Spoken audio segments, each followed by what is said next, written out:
The new variant of COVID-19 has a name, Omicron, and it's causing countries to ban flights from Africa and stock markets to plunge. Why? Epidemiologist Professor Michael Baker joins me now. Thanks for your time this morning, Professor. Look, the World Health Organization has just classified Omicron as a variant of concern. It's their highest classification. Why have they done that? Marina, Simon, well, I think with good reason.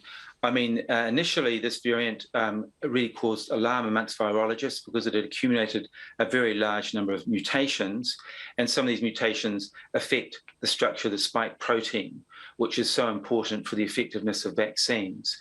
And also, the other factor is that it appeared to be outcompeting the Delta variant in an area of South Africa.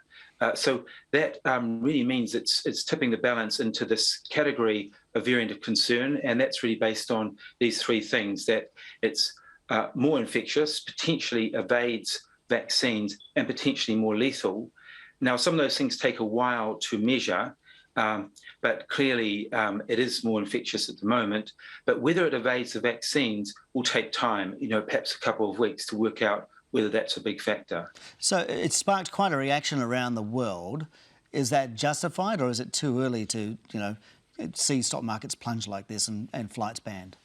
Yeah, well, unfortunately, I think we don't want to catastrophize the situation because we've had a number of variants that have emerged and haven't really been that important. I think this is a bit different. It does look like there is real concern here.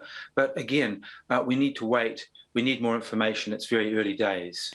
All right. Look, we're just about to start opening up New Zealand to Australia and then the rest of the world in February. I mean, could this mean a change for us? Should we not be opening up?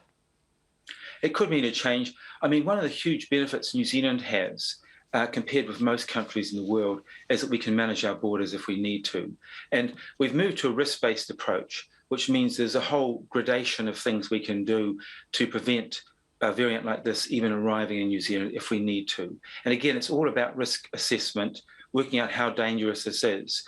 But it's just really now China, Hong Kong, Taiwan, parts of Australia and New Zealand that are still managing our borders very tightly.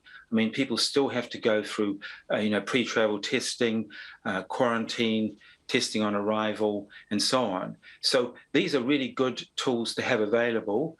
And if necessary, of course, they could be extended. But this would be a big decision because, as we all know, there's a plan to reduce requirements starting in January next year. Yeah, so, I mean, we're in suppression of Delta, but is it possible we could revisit elimination for Omicron? Yeah, well, the first step is excluding it entirely. So that is part of the elimination approach.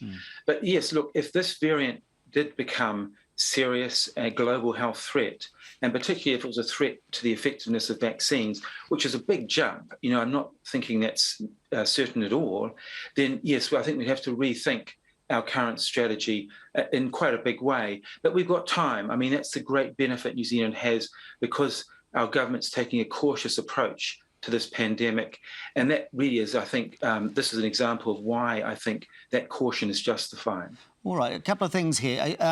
Our vaccine rollout, I mean, would it affect that, or is it just too, as you said, I think it's too early to tell whether this can evade our immune system and evade the effectiveness of the Pfizer vaccine? Oh, yeah, look, I think absolutely the vaccine rollout should go full steam ahead. That shouldn't change in any way.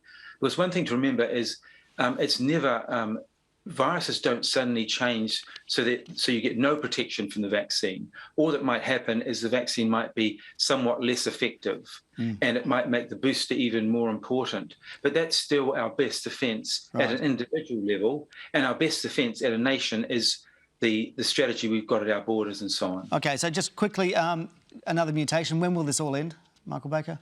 Yes, I know. Well, I think it's all of us feel that collective sense of depression when we hear about how the virus is changing. But this is the nature of it. And I think we can't be surprised that this happens, but we are always surprised when it does happen. Right. So we're trying to open up. Could this mean that Kiwis can't actually come home in February and no international tourists from May?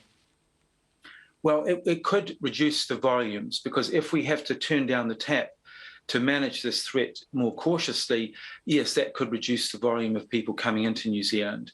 But it's still far too soon to say that. OK, Professor Michael Baker, thank you very much for your time this morning. Thank you.